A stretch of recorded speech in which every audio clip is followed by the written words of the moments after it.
let's look at what's happening with Ice Cube right now. You know, he had the that was up from Ghetto Bird. I don't know about it. Now let me preface this by saying I love Ice Cube. I always have. Okay, but I'm not biased. LA, y'all. So of course, you know it. Yay. You know that's what we gotta do. Throwing up the top of yep. So I will preface this by saying I love Ice Cube and I always have. But let's talk about this contract with Black America and the subsequent platinum plan that is supposed to be bestowed upon us by the Trump administration. Let me hear your thoughts first. Ooh!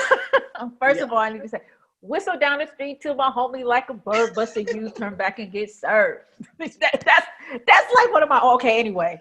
So I have to say, I think like, yeah, when did I go to it? Like, anyway, I am like Rolanda. I am all things Ice Cube, maybe from the Predator on back, the Predator album on back. It's not that I fell out of love with Ice Cube, but like, you know, when he started making the movies, you know what I'm saying? You know, the family movies, I was like, that's cute. You know what I'm saying? The kinder, gentler Ice Cube. I'm still trying to go on this summer vacation. Get my LA homie. What? So so okay. So there are quite I'm still let me say this before you know I go into it. I'm still gathering my thoughts around the plan. I looked over it several times when it first came out. I've heard him on several interviews about it. So I'm still wrapping my head around all of it. So let me tell you some of the things that make me, I think are very, that draw questions. The first thing that draws a question with just the contract itself, which was pointed out to him and which he acknowledged is that the lack of the Black woman's voice in it, right? So, so I would, and the collaborators, right? So all the people, and he had said that the people who helped him create this contract, because, which I think is very interesting, that he is the face of the contract. I'm still trying to understand, did he have the idea and pitch it to people, or did he have like? I think it was the other way around. Okay. So right, and so he becomes the face of the contract. I would be very interested in seeing all of the players that were involved in the different components discuss it, as opposed to him coming on and talking about it. Love you, Q, but some of the things that he says, I would like to have more texture and nuance and understanding, and kind of laying out things with a little bit more with a little bit more clarity. Right. With that being said,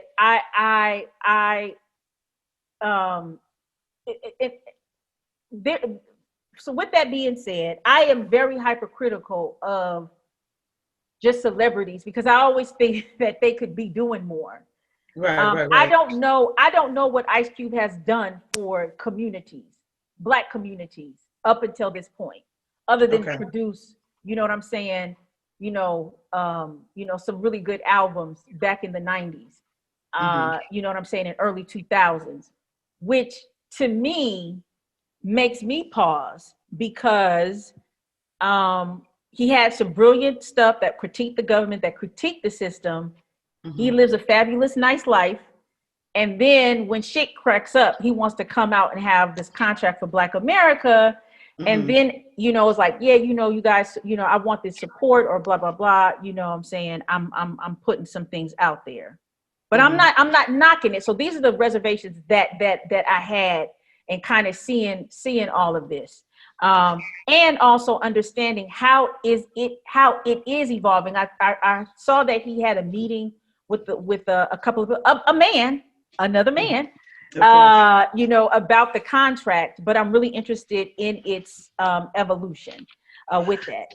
And I think that I think it's good to be critical of anybody who puts out something that's supposed to be for Black America, like this blanket thing, because all voices of Black America are not going to be heard. Right. And one thing that we discussed before, Ice Cube is not by any means poor, right? He doesn't need necessarily the social services and things like that. Not, his interests are going to be different. They just are, just by virtue of his position. And also his access to the administration is going to be different. Let's talk a little bit about how, he is sitting down with Trump, and the backlash he's receiving behind it. Right. I look at it a lot like. So could you kind of just lay out what happened, and then, for folks who don't know the whole thing. Right. So from my understanding, Ice Cube presented this plan, this contract with Black America, CWBA, that you'll see in an acronym. He put forth this contract to the Biden and Harris campaign, and to the Trump administration, to discuss the points, to see if there could be anything worked out. Cube's position has been, you are going to have to work for my vote. So let's see who's saying what. So the objective, from my understanding, was him to be able to sit down with all sides and come to some kind of agreement. However, the Biden campaign kind of passed until, after the election. And which to me is like, if you lose, then there's no conversation anyway. So right. Yeah. So the Biden campaign said, well, we'll discuss it, or we'll come back to the table after the election. After the election, and Trump said, well, let's move. Let's look at it now. Now, one thing that I think that people have to remember is that Trump, first and foremost, is an entertainer. He's not a politician. He's not an actor. He's not a creative of any kind. He's not even really a businessman. Right, I'm about to say he's a horrible business person. Right. He's an entertainer. And I do believe that his classism, no pun intended, trumps his racism. So if you got the money and the status, that's going to put him, he's a narcissist.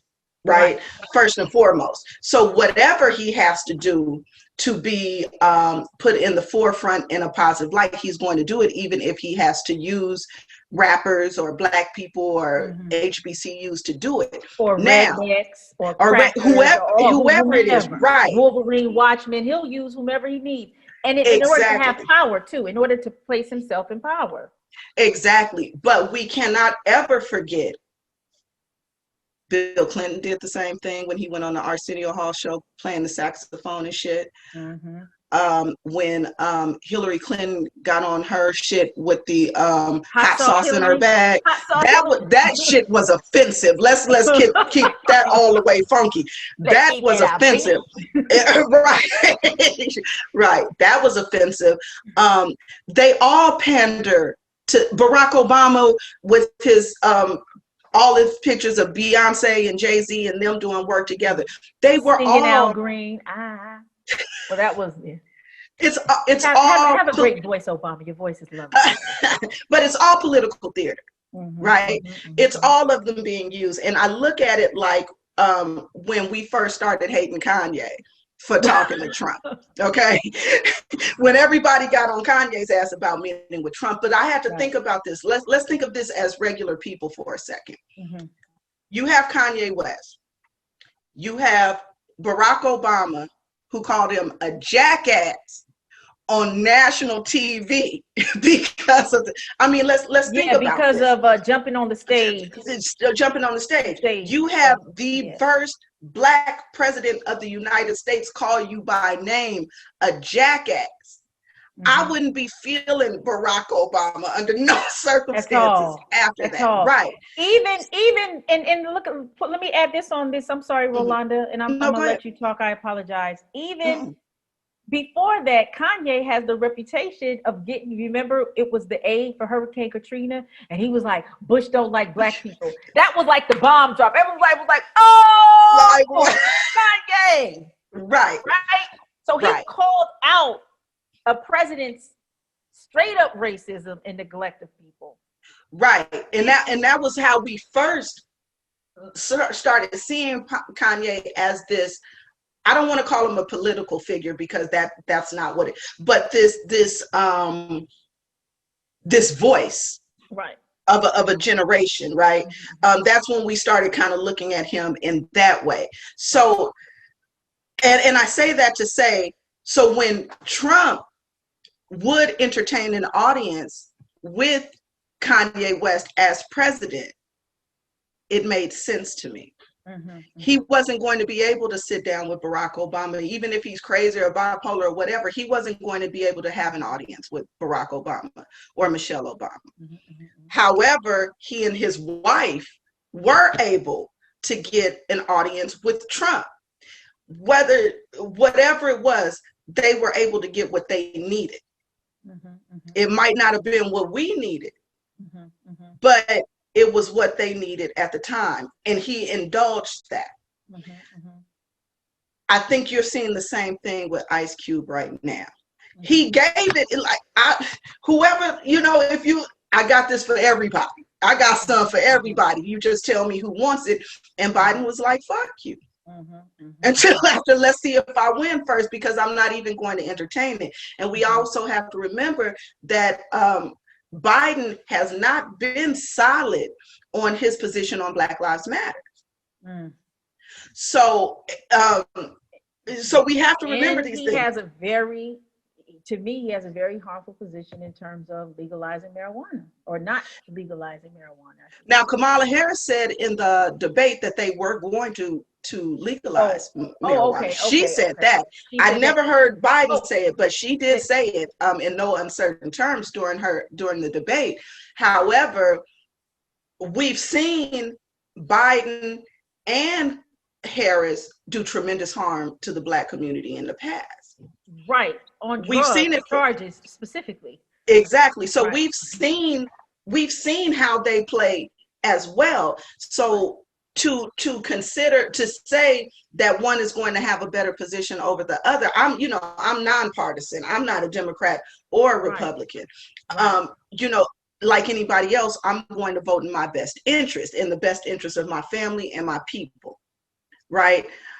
But I can't say, I think the problem with Trump is that he's so dangerous in his stupidity. And maybe stupidity is not the right word. His ignorance. His ignorance plays over and over in every tweet, in every speech and things like that. So, but on the flip side of that, he is the fucking president. Right, exactly. He's the president. So if there's a play to be had with Ice Cube, who else are you going to go to that can do more than him, even if it's for political theater? Right. Yeah. So in particular, in terms of knowing the backstory of what happened and him presenting it, I would say this.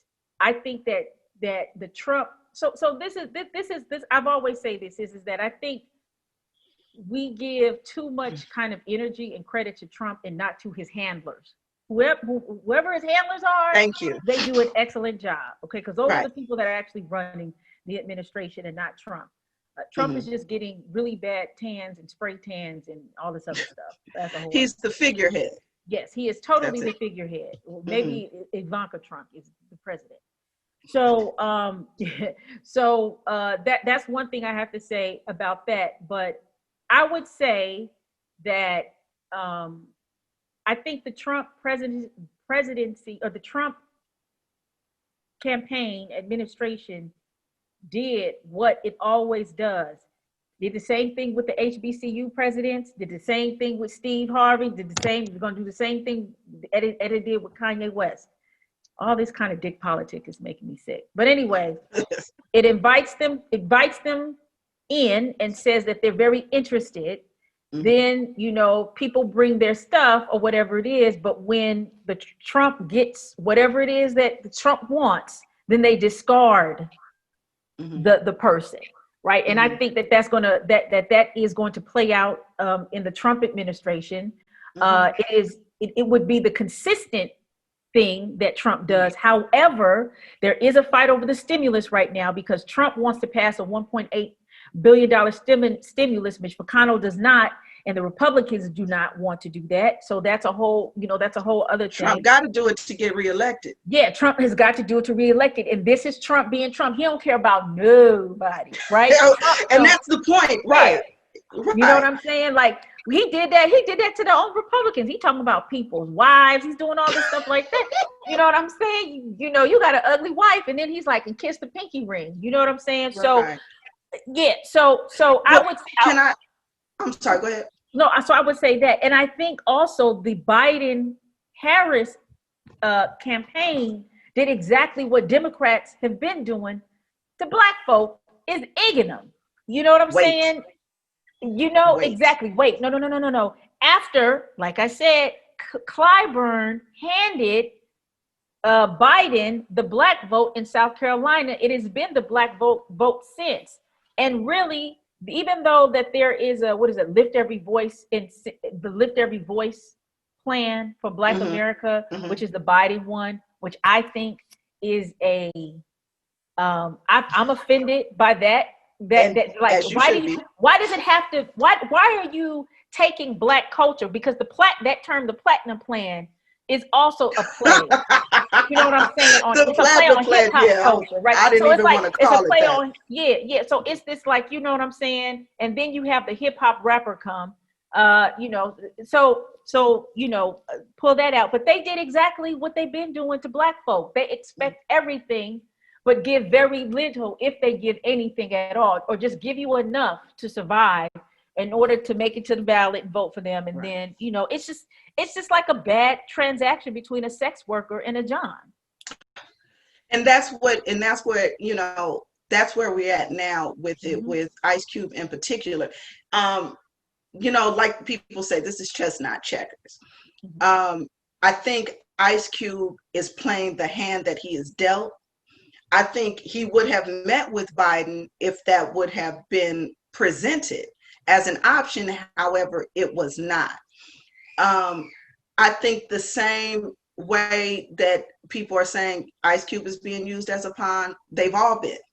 Oh, yes. Because they've all been, whether you're Democrat or Republican, if you're in this, they're using, these are transactions that they are attempting to make. So just like you can't tell me Ice Cube gives a damn about Trump one way or the other. I don't believe that. Well, he has to date has not endorsed Trump. So that's another thing. Hasn't endorsed anybody. It wasn't an endorsement. I have to say that. Yeah. And that's what people don't understand. He's saying we're having a conversation right now. Who else could you have this conversation with realistically, if not with the president, whether you like him or not?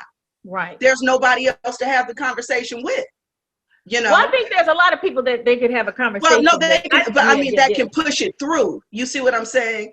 In the way that he wants. What I think Trump does is that he brings people, or gives people audiences that he thinks that he could control, or that he thinks that he will have power over, because of his his notions of white privilege and all this other stuff. You know what I'm saying? I feel like it's even kind of lower than that. It's a lower vibration than that. I think it's that Trump wants to be a celebrity. Let's not forget that when what was the Apprentice and all of that, he used to hang with the hip hop crowd. Yeah. Russell Simmons was one of his best friends. Yes. Snoop Dogg. He used to hang with Snoop Dogg. Right. Yeah. And all of this kind of stuff. He's no stranger to the hip hop community. So why are we forgetting this? Right. He is absolutely no stranger to the hip hop community. I'm not surprised, actually, because that's who he wants. He wants to be that dude. Right. Beyond or whatever.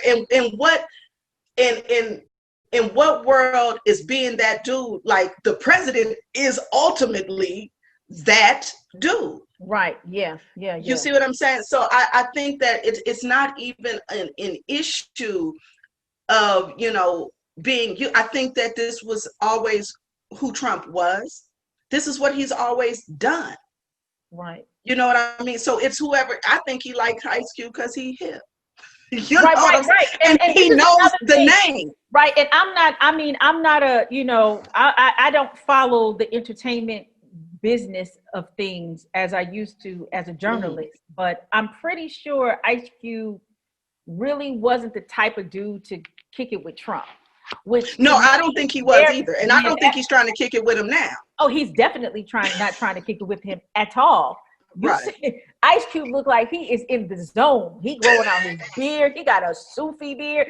It's about to be henna. He about to henna diet. Okay, but yeah. So I think to me that garners even a level of respect is that you have one of the most well actually I would say he probably is the top 3 to 5, maybe 3 performing hip hop artists that actually has sway and influence or and even some level of money Mhm. outside of just performing. It's him, Right. it's Dre, Mhm. and who's the third person I wanted to say? Him, Dre. I can't think it was a third person that came to mind. But Ice Cube has transcended a lot of the things that a lot of people, have not done.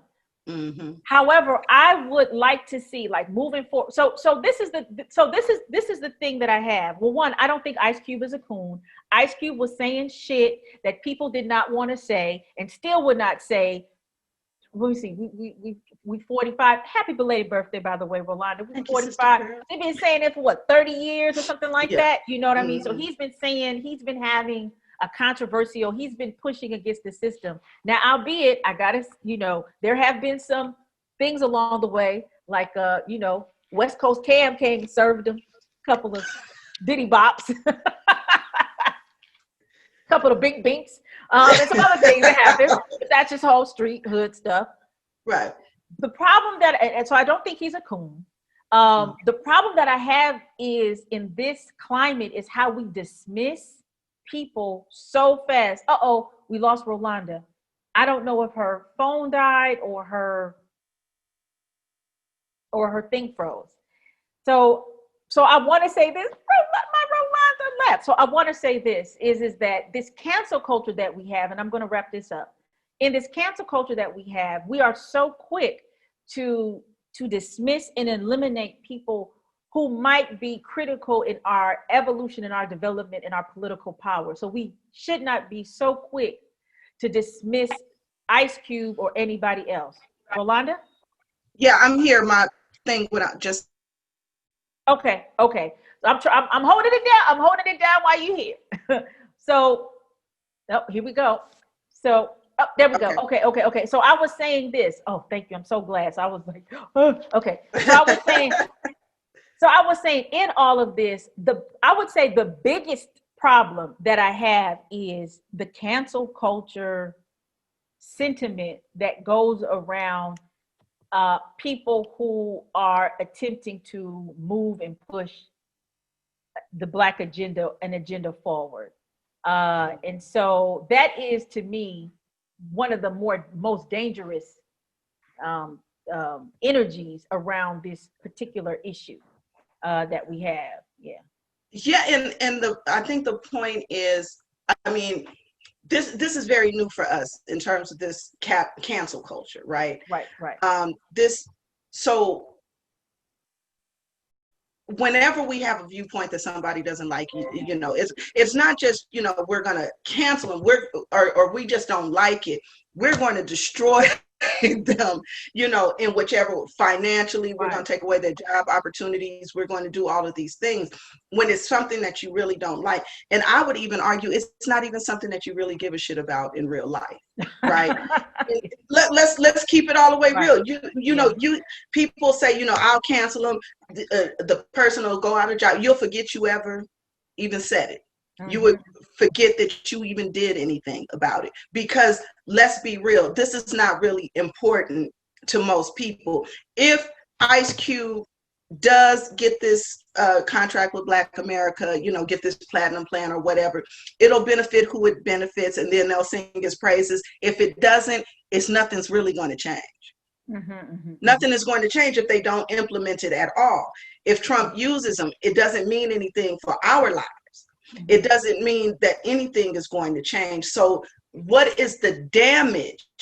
What is the harm in what he's doing? And that's what I don't see. I don't see him.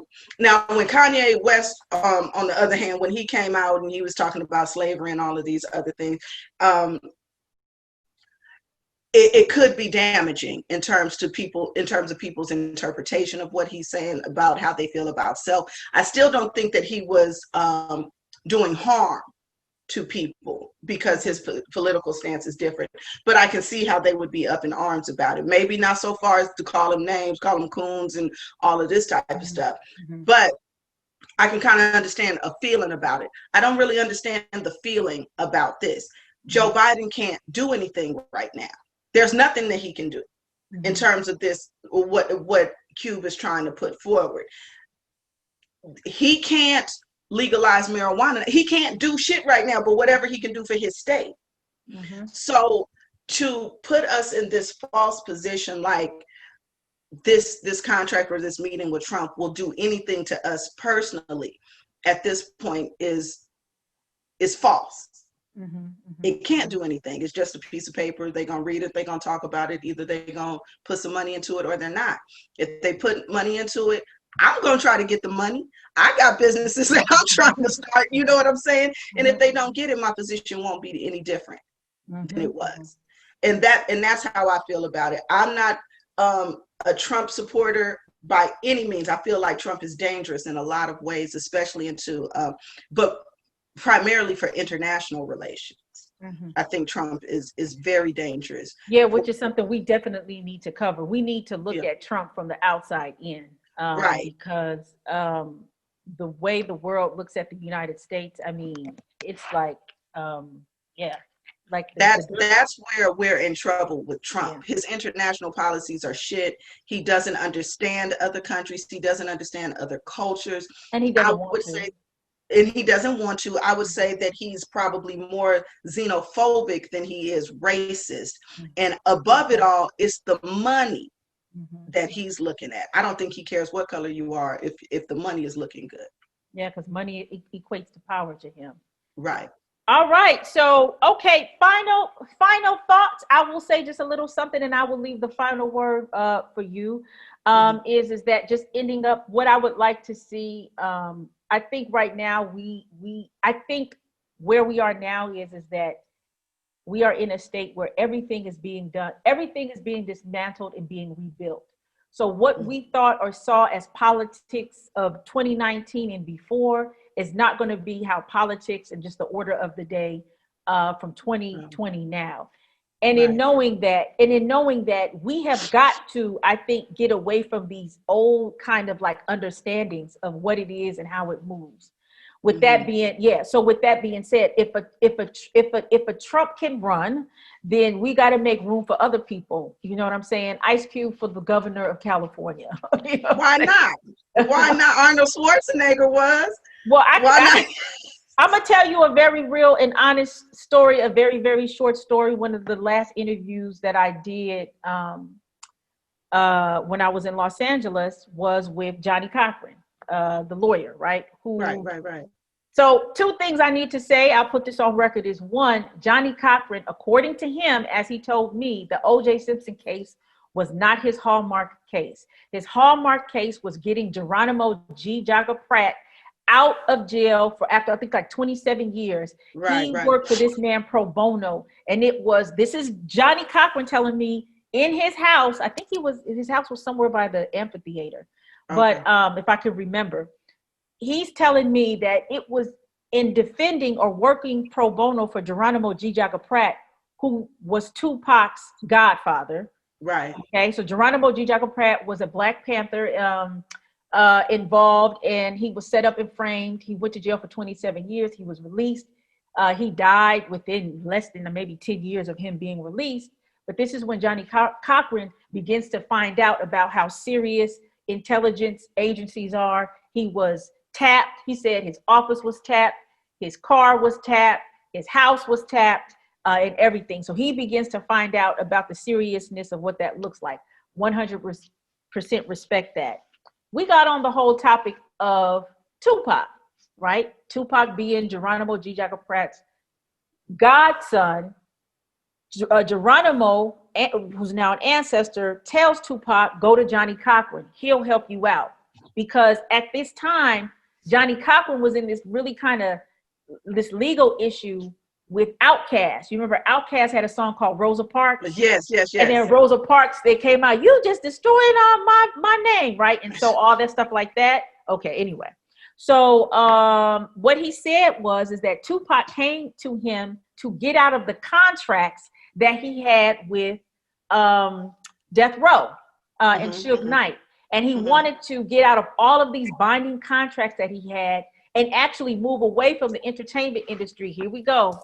Because he wanted to run to be the governor of California. That was his political aspiration. And he was like, the people love me. And I believe if he would have been able to have lived, he would have been the governor. He would have won. Hands down. Definitely. I was, so yeah. So I wrote a paper called Tupac for Governor. I don't know what I did, but yeah. So when I say Ice Cube for the governor of California, hey, who knows? But you need. Why not? I mean, right. But I would say, I'm sorry, were you finished? No, I'm finished. That's my. Oh, okay. Yeah, I would say that, all of this during this election season that we've been discussing, they all kind of go together. Right. You know what I mean? All of this is just kind of, I think a lot of it is political theater. I think a lot of it is just pandering to the votes that you're trying to get. Just like I think this is it's just like any other political season. You know what I mean? But you have Trump and you have this COVID, and then you have the race stuff that's happening in the background, and we want somebody to blame, and we want somebody to put on the hook, and it's for everything right now. I think it's for everything that can be politicized, and it's falling to either you love Trump or you don't. Right. I think it's dangerous to center our political power on Trump. Right. Because like we said, he's just a figurehead. Trump, I would be surprised if Trump knew what was going on anyway with anything. You know what I'm saying? He doesn't strike me as somebody. What we have to look at is not Trump so much as the people. It's no matter how this election shakes out, people are going to act a fool, either on Biden's side or on Trump's side. People are angry. People are up in arms. People are hungry. People are broke. They have guns. You know what I'm saying? And they have this combative spirit right now because of everything that's going on. So I think rather than focusing on the stupidity that Trump speaks or tweets or whatever the hell it is that's going on, look at the people around you. Look at the people who are rolling up on you in the Walgreens, ready to slap your face off because you don't have a mask, or shoot you down in the street. That's not the police, or fight you, or again, cancel you to where you can't work anymore. These things are going to happen no matter who's elected. They're going to happen. So if you can't change the people, the president is just kind of, the president going to roll with whatever you got going on.